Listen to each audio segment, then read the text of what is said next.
За нэр дэвшигч жаргал сайхныг би мэрэгжлийн хүний хувьд бол дэмжиж байгаа.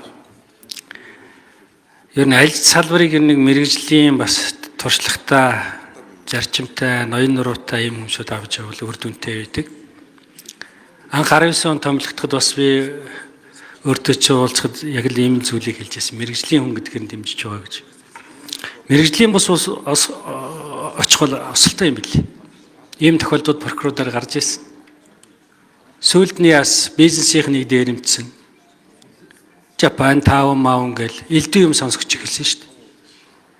Тийм учраас би өөртөө ч холбогдлолтой бас өнгөрсөн хугацаанд янз бүрийн иймэрхүү асуудал гараагүй учраас мэрэгжлийн удирдлагаар хангаж ажилласан гэж бодож байгаа учраас дэмжиж байгаа.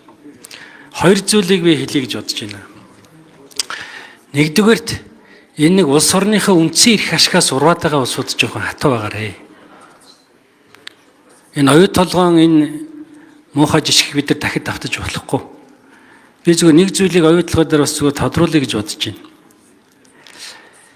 Гэмт хэргийн оюут толгойтой холбогдлолтой асуудлыг шалгах явцад болд гэдэг хүний тэр одоо нэг 90 чинтогийн болд шүү дээ. Болд гэдэг хүний данснаас Монголын 6 улс төрчид мөнгө шилжүүлсэн байдаг. Энэ тэгээд яагаад авилгалын хэрэг болсонгүй гэдгийг дээр би гайхаад яваад идэв. Хэрвээ бид нар энэ авилгалыг тогтоож чадсан бол оюут толгойн гэрээг өөрчилж чадах байсан.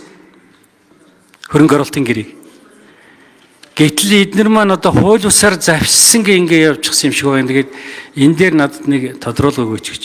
Тэр 6 нэр бүхэн хүмүүсүүдийг яаж утсан юм гэж. Хоёрт гүтгэлгийг ерөөсөө зогсоох хэрэгтэй. Бусдыг гүтгэхийг.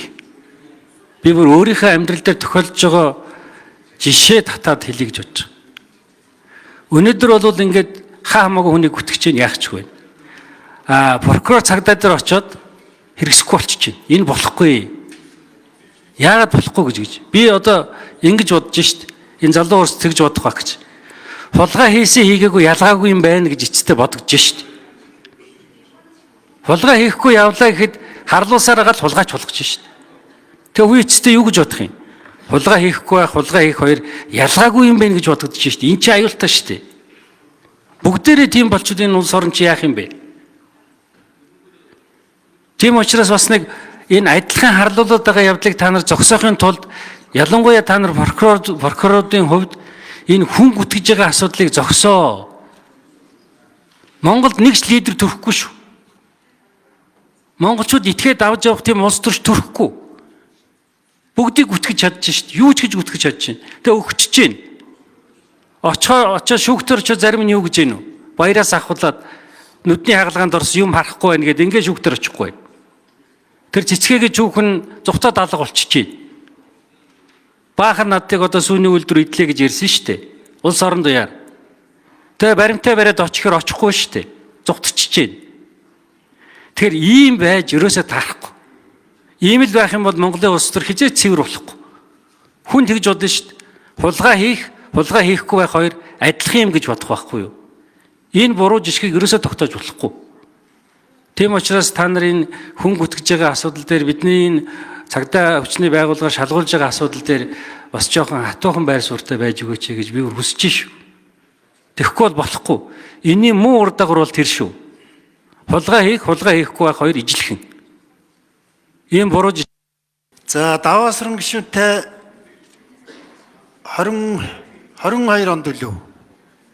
Би одоо яг энэ танхимын голд сууж явах үед та миний өмнөөс Батэрдэн гишүүнтэй хамт араа суужсан.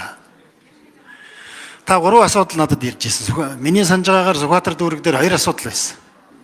Нэг асуудал нь улсын ерөнхий прокурорын газарт онол гаргасан байсан. Би танд нэг зүйлийг л хэлсэн.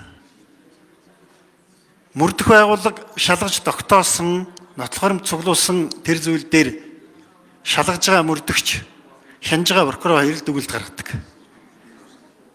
Тэр дүгнэлтээр л асуудлыг шийдсэн гэж би ингэж ойлгодог. Одоо дахиад энэ асуудал ингээ ярьж байгаа үед би дахин бас одоо яг миний ард хэрэг бүрдэх мөрдөн байцаах ажиллагааны хяналттай холцсон дарга сууж байна. Энэ гомдлуудыг нийлүүлж үзье. Гэхдээ би тантай нэг зүйл дээр санал нэг байгаа юм. Маш олон гүтгэлэг, маш олон хүнийг харлуулсан ийм үйл явдлууд болж байна. Энэ хурлын таймганд сууж байгаа үед минь надад нэг зүйл байна. Тэр зүйл юу гэвэл Австрал тороолын хууль гэж 21 онд батлагдсан. Энэ хуулиар маш олон асуудлыг шийдсэн. Бид бас энэ асуудал руу орохгүй бол болохгүй. Ер нь бол хэвлэлийн эрх чөлөө, хувь хүний эрх чөлөө гэдэг асуудал бол хэлсэн үгний ухамсарладаг байж эрх чөлөө тэнцвэрээ олдог. Тийм учраас таны энэ ярьсан зүйл дээр би дахиж бүх гомдлуудыг үзэж эргэж хариу өгье. За тэнтэй холбоотой зүйлүүдийг эргэж харж ижил хэлнэ би танд. Тий, одоогоор бол шууд хэлэх боломж алга байна. Ингээд тантай хоёр асуудлыг танд эргэж мэдгэнэ.